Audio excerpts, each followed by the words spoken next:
nous sommes dans une mutation culturelle fondamentale. Et si je mets tant l'accent sur le recul par rapport au travail, la distanciation par rapport au travail... Hello everyone. Creating content for YouTube is one of those moments where becoming a form of human capital becomes more visible. This isn't my main job, but it is something I truly enjoy doing on the side. That's why I like to share my thoughts on various topics based on my own interests and knowledge. I often talk about the films I watch and the books I read. In the near future, I also plan to add some city documentaries to the channel. I hope you will enjoy them. Let's get started with our topic.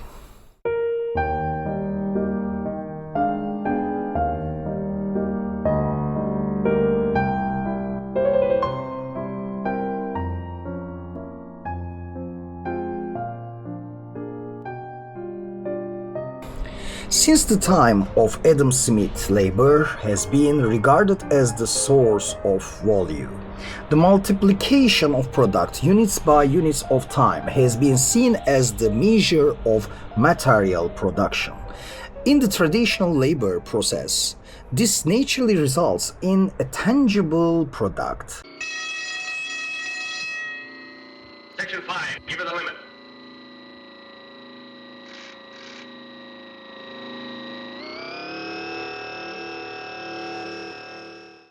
Of course, the idea of selling knowledge has existed since the earliest days of civilization.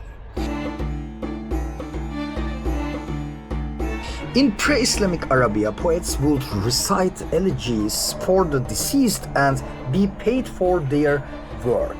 The Sela you hear in many mosques today is actually rooted in these early commercially performed poems.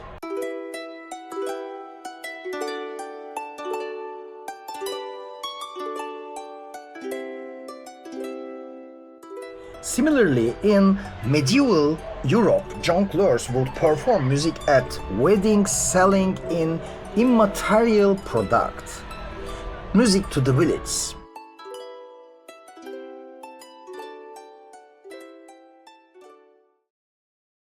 These performers could be considered some of the first street musicians. However, as Andre Gors pointed out, this kind of immaterial labor has now become a much broader part of our everyday lives. The structure of capital, which used to depend heavily on labor, time and effort, is now undergoing a transformation. We seem to be just at the beginning of this process, but it is evolving rapidly, especially with the rise of artificial intelligence. Although direct labor and its quantities still largely determine production today, it's clear that this is gradually changing.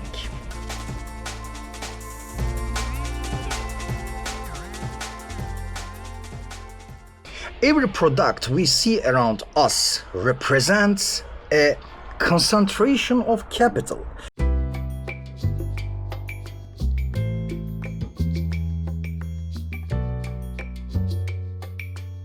Progress and development have long been measured by this accumulation.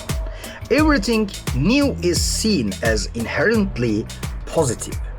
Abundance and surplus create a false sense of security, while memories of scarcity, hardwired into our most ancient brains, still shape our fears today.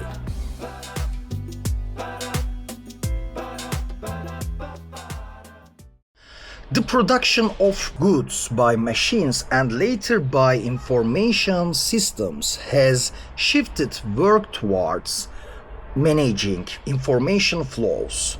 Neil Postman called this emerging society a technopoly, an information society that continues to evolve.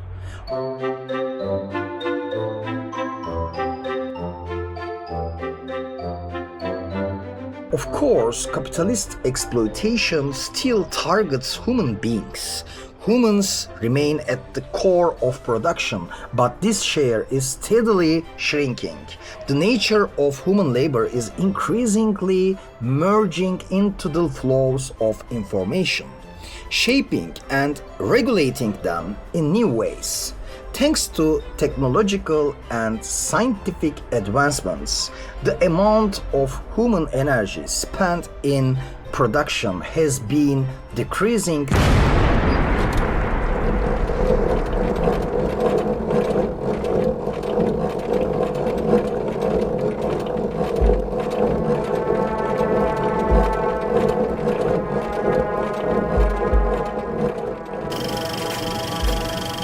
Since the Industrial Revolution, reshaping the structure of work.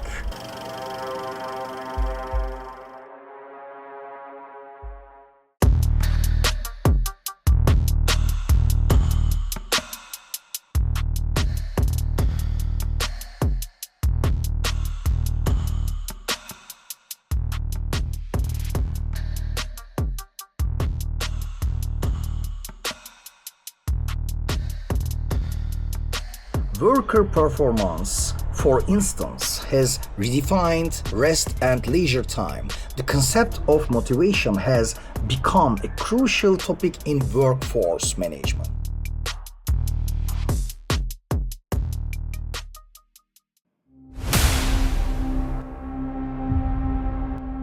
During earlier periods dominated by machines, worker motivation often relied on ideas like nationalism or the promise of building a stronger nation. Solidarity, us, and notions of the nation were key to maintaining worker morale. Today, however, with the rise of the individual myth, these forces have weakened.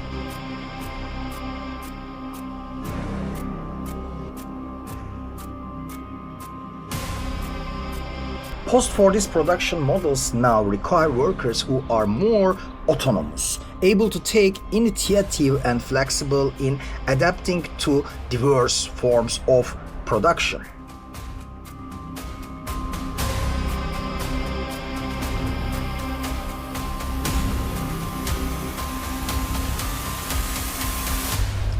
Alongside traditional industry, a vast new working class has emerged, one that produces immaterial labor, possesses higher knowledge levels, and must constantly invest in self in development.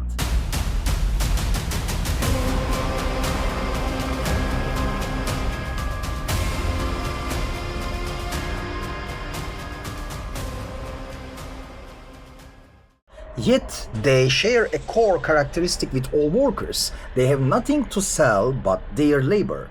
They build their lives and their livelihood through their labor alone.